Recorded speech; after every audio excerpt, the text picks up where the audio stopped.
11,000 vote, 2.5 गुना का margin था। अरबाब उस्मान साहब के वोट कोई 45 या 46 हज़ार जो है, या 43 हज़ार या कुछ ऐसे दिखाई दे। अब ये क्यों नहीं छुप सकता? एकदम से पूरे पख्तूनख्वा में जिन 2 हलकों में प्रोविंशियल टर्नआउट सबसे ज्यादा दिखाई जा रहा है, वो है PK 74 अरबाब जानदार और PK 75 मलिक शाह। मेरे ख्याल में बाकी पेशावर में औसत 35 और 40 के दरमियान है, और इनकी औसत जो है वो पता नहीं कहाँ पे चली गई, 50% से नहीं 60% से। एक की 65 है, एक की 64 है। ये कैसे हो सकता है? ऊपर अरबाब आमिर अयूब का रिजल्ट देख लें, उनकी तो ये औसत नहीं है। बाकी सारे पेशावर की PK इस पे देख लें, उनकी तो ये औसत नहीं है। आगे जाए PK 78 पे आसिफ खान, मेरे ख्याल में वो 17 या 18 हज़ार, और नंबर 2 पे 7 हज़ार पे थे। तीसरे या चौथे नंबर के कैंडिडेट कारी जाहिर को जो है वो फॉर्म 47 में जितवाया गया। PK 79 जो मेरा हल्का है, जहाँ मुझे रट गया है रिजल्ट, क्योंकि एक एक नंबर मैंने डबल ट्रिपल चेक नहीं किया, 30 बार चेक किया। जो पोलिंग कैंप्स पे सूरत हाल थी वो आपको पता थी। तकरीबन 38,000 पोलिंग में 25,102 वोट मेरे। दूसरे नंबर पे मौलाना साहब की पार्टी के दरवेश साहब, इनके 5,188 है, 5 गुना फर्क है। और तीसरे नंबर पे पीपल्स पार्टी कोई 2,300 या 2,200, चौथे नंबर पे JI उनसे कोई 100 वोट कम, और 5वें नंबर पे ये PMLN की कैंडिडेट जलाल खान साहब 1619। यानी हम 1,000 वोट लेने वाले को 25,000 वोट लेने वाले पे सबकत दे रहे। तो वैसे ये मैंने खुद तनकीद एमल वली खान की भी की है, मौलाना साहब की भी की है। मैं उनका शुक्रगुजार हूँ। दोनों ने अपने प्रेस कॉन्फ्रेंसेस में खास मेरे हल्के का हवाला दिया कि हयाताबाद में 5वें नंबर का कैंडिडेट 1500-1600 वोट लेके जीता। अच्छा, PK 80 में भी ये हुआ, जहाँ हमीदुल हक की लीड 2 गुना से ज्यादा जो है वो ओवरटर्न हो गई। PK 82 में कामरान बंकश की 30,000 कुछ वोट थे। दूसरे नंबर पे ANP के नवीद के 6,000 वोट थे। फिर तीसरा, फिर चौथा, फिर 5वां, फिर 6, फिर 7वें नंबर पे तारिक अहमद साहब 3,996, यानी 3,000 वोट वाला 30,000 वोट वाले से जीत। अच्छा, मजे की बात ये है कि अगर आप प्रोपोर्शनल टर्म्स में लीड देखें, पूरे सूबे की सीट्स उठा लें, प्रोपोर्शनल टर्म्स पे देखें कि नंबर 1 और नंबर 2 में किसका सबसे ज्यादा फर्क है, तो कामरान का पूरे सूबे में नंबर 1 आता है 5.1 टाइम्स, और मेरा नंबर 2 आता है 4.9 टाइम्स। तो पूरे सूबे में जिन 2 लोगों की लीड सबसे ज्यादा है, उनके रिजल्ट फॉर्म 47 में रिवर्स कर दिए। ठीक है, ये 8 सूबाई असेंबली की सीटें हो गई और 1 नेशनल असेंबली की हो गई। सिर्फ इन पे भी धांधली नहीं की। मीना खान का रिजल्ट चेंज हुआ है, क्योंकि लगता यह है कि लोग रिजल्ट चेंज कर रहे थे, लेकिन कहीं कहीं पे आरोप ने प्रेशर बर्दाश्त किया रिजल्ट चेंज करने। तो जो हमारे पास फॉर्म 45 है, उस पे मीना खान की लीड ऑफिशियल रिजल्ट से कहीं ज्यादा है। इस तरह अरबाब शेर अली साहब के रिजल्ट भी चेंज किए गए, क्योंकि वो मेरे हल्के पे MNA। और आप ये देख लें कि दोनों NAs पे जो म्यूनिसिपल लिमिट्स में आते हैं, NA 31 और NA 32, 2 रिजल्ट जारी कंफ्यूजन।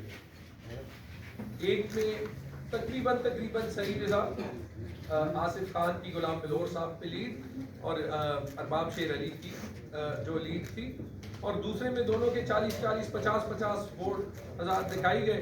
और फिर पैनिक में शायद दूसरे रिजल्ट जो है वो फॉर्म 47 दूसरा भी रिलीज हुआ। क्यों? क्योंकि वो पहला टैली ही नहीं कर रहा था, अभी भी नहीं टैली कर रहा। अब फॉर एग्जांपल आप ये दें एडमिनिस्ट्रेशन, चाहे वो चीफ सेक्रेटरी हो, चाहे वो IG हो, चाहे वो DRO साहब हो, जिनके साथ वाहिद दुनिया का कांटेक्ट शायद 4-5 दिन में ये हुआ है इलेक्शन के बाद कि उनके ट्विटर अकाउंट से मुर्गियों के रेट जो है वो निकल जाते हैं। चाहे वो CCPO है या SSP ऑपरेशन, ये एक्सक्यूज, और चाहे वो ROs हो, ये एक्सक्यूज कोई नहीं ले सकता कि जी हमारी इन्वॉल्वमेंट नहीं थी। एडमिनिस्ट्रेशन की रिस्पॉन्सिबिलिटी है कि एडमिनिस्ट्रेशन का हर ऑफिसर जो इलेक्शन कमीशन के मातहत काम कर रहा है, चीफ सेक्रेटरी और IGP से शुरू होते हुए, कि वो अपनी एडमिनिस्ट्रेटिव ड्यूटीज बगैर किसी बायस के एग्जीक्यूट करें। 5 बजे तक ये हुआ, इसमें कोई शक नहीं। इंटरनेट जो है वो नहीं था, लेकिन इसमें सूबाई एडमिनिस्ट्रेशन का कोई काम नहीं है, तो हम क्यों उनको कसूरवार ठहराएं। लेकिन जो 5 बजे के बाद हुआ वो आप सबके सामने, जो 2 लोकेशंस थी जहां पे रिजल्ट्स का टैब्यूलेट होना था, वहां पे जैसे ही रिजल्ट्स PTI के फेवर में आने लगे, जिन स्क्रीन्स पे टैब्यूलेट होना था वो स्क्रीन्स बंद हो गए। जैसे ही हमें इत्तला आई,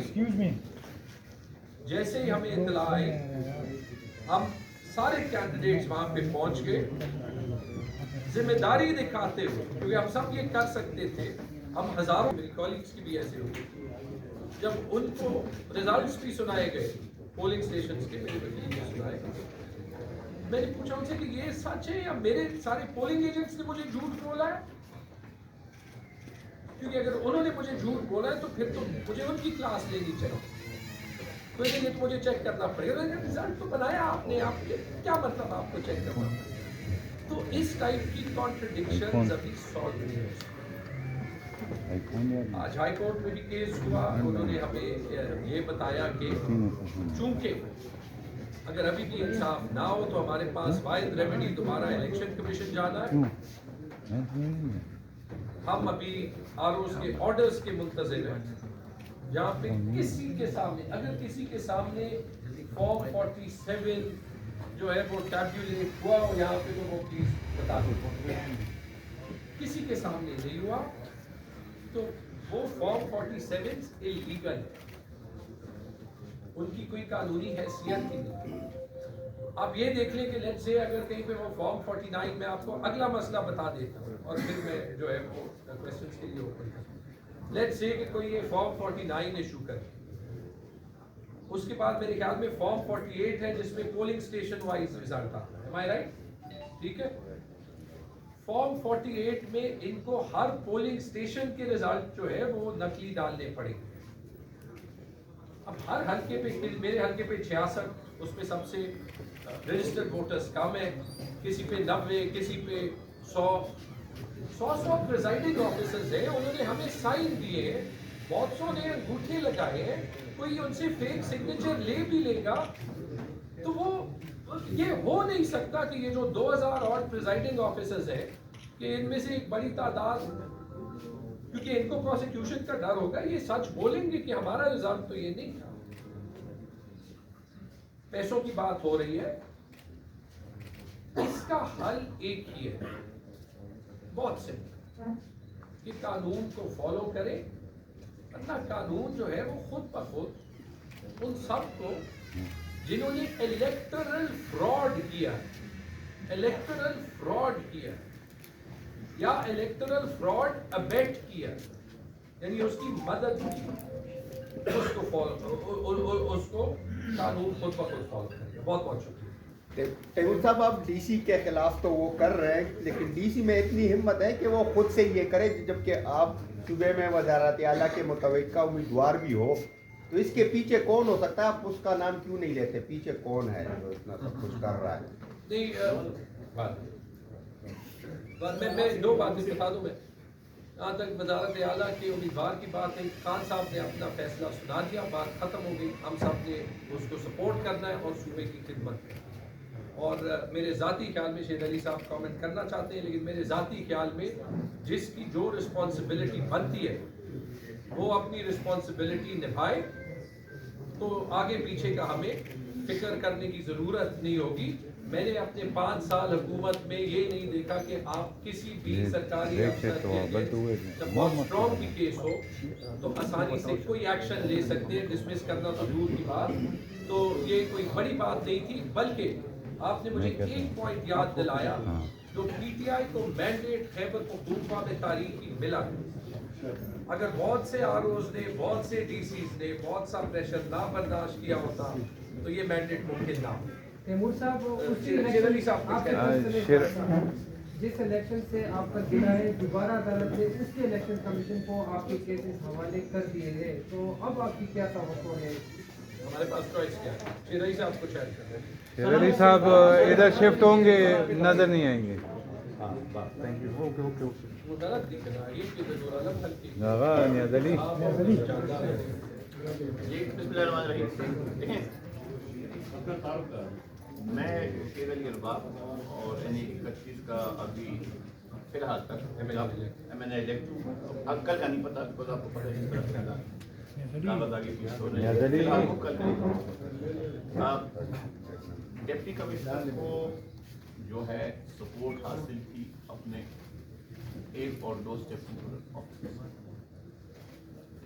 ساتھ ساتھ ان کو ایک اور سپورٹ حاصل تھی، اور وہ میں آپ کو اس طرح بتا دوں گا کہ جب لاسٹ پریس کانفرنس ہوئی یہاں پہ اور میسج آیا کہ اس کو روک، وہ سپورٹ نہیں ہوا. سو بنیادی طور پہ ہمارا جو سب سے بڑا المیہ ہے، بیکاز کل ہم نے دھرنا دیا، لوگوں کو تکلیف ہوئی، سڑکیں بند، انکنوینئنس پبلک کو انکنوینئنس تھی. ہم بات کرتے ہیں وہ جی عوام کو تکلیف ہوئی، ہم نے معافی بھی مانگی، اور جو عوام کا مینڈیٹ بے دردی سے چوری ہوا وہ کوئی تکلیف ہوئی، وہ تو بیسکلی ایک آئینی بحران انہوں نے کریٹ کیا. آپ کا آئین کا اسپرٹ کیا ہے، ول آف دا پیپل، اس کو ٹیمپر کیا گیا، وہ تکلیف نہیں ہے. اور ہمیشہ مینڈیٹ پبلک کا ہوتا ہے، امیدوار کا نام پبلک آ کے آپ کو یا کسی کو بھی مینڈیٹ دیتی ہے، امیدوار تو ووٹ یہ کھڑا ہوتا ہے. سو پبلک مینڈیٹ چوری ہوا، اور 17، 18 اور 19 گریڈ افسران جو ہے نا، انہوں نے اپنی منشا پہ ویدر کسی دباؤ میں یا پیسے لے کے یا کسی بھی مصلحت کے تحت پبلک مینڈیٹ چوری ہوا. ہم لوگوں کا جو ایشو ہے آپ دیکھ سکتے ہیں، ہماری آلریڈی 3/4 یہاں پہ اکثریت ہے. 8 سیٹیں کم بھی ہو جائیں ہمیں کوئی فرق نہیں پڑتا. یہ بات صرف اصول کی ہے کہ کیوں 2-3 لوگ اٹھ کے پبلک مینڈیٹ کو جوتے کی نوک پہ رکھیں گے، کیوں؟ بنیادی بات صرف ہماری ہے. اور یہ آپ کو میں ایک چیز بتانا چاہتا ہوں. دیکھیں جس طرح آپ نے کہا کہ جی تیمور جگرا صاحب نے، کامران مغربی صاحب ہے، AOPC منسٹر رہ چکے تھے، اور اس دفعہ جو ہے مزید کو ذمہ داریاں دی جانی تھی، وہ اپنی جگہ ایک بات ہے، لیکن اس کو ہم نے لاجیکل کنکلوژن تک پرسو کرنا ہے. جن افسران نے، وہ پاکستان ایڈمنسٹریٹو سروس کے ہوں، وہ PCS ہو، وہ PP who, they will have to pay the price. یہ آرٹیکل 6 کے لیول کا آفینس ہے. ہم یہ نہیں کہتے کہ جی ہر کسی سیاستدانوں میں آتے تھے، ہر کسی پہ یہ آرٹیکل 6 آیا جس کے لیے تھا الگ ہے، ہم نے جس طرح استعمال کیا، بٹ یہ اس لیول کا آفینس ہے. ان لوگوں کو آپ نے چھوڑنا نہیں ہے قانون کے اور کے دائرے کے اندر. لیکن یہ چیز جو ہے یہ پرنسپل کی جنگ ہے، اور یہ عوام کے لیے ہے. بیکاز اگر یہ چیز ہم نے چھوڑ دی تو یہ پریکٹس جاری رہے گی، جو کہ نہیں ہونی چاہیے. سو امپورٹنٹ چیز یہ ہے، اور انشاءاللہ ہمیں امید ہے کہ یہ جو میتھمیٹیکل ایررز ہوئے ہیں یہ انشاءاللہ کریکٹ ہوں گے، اور ہم اس لیول تک نہیں جائیں گے کہ کل کو جو ہے ان کو جو ہے سخت سے سخت سزائیں ملے اور یہ ریموول آف سروس وغیرہ ہو، بیکاز ہوگا کے ساتھ یہ بنیادی بات. تیمور صاحب آپ نے مولانا صاحب کی بات کی کہ انہوں نے بھی اس کو کنڈیم کیا ہے، اور ایمان علی خان صاحب نے کیا، تو انہوں نے کھل کر کہا ہے کہ ایک افغان مہاجر کو جتوایا گیا ہے، لیکن آپ یہاں پر آ کر بالکل خاموش ہو جاتے ہیں. آپ نے کبھی اس کے بارے میں میں بتاتا ہوں کیوں. میں دو وجہ اور باقاعدہ جو افغان لوگ ہیں، مہاجرین ہیں، وہ مبارکباد دینے کے لیے اس کے حجرے میں لگاتار آ رہے ہیں. تو یہ ساری چیزیں جو ہے 2 وجہوں سے یہ ایشو نہیں اٹھا. ٹھیک ہے، 2 وجہوں سے. کوئی اس میں یہ میرا پرسنل پرنسپل.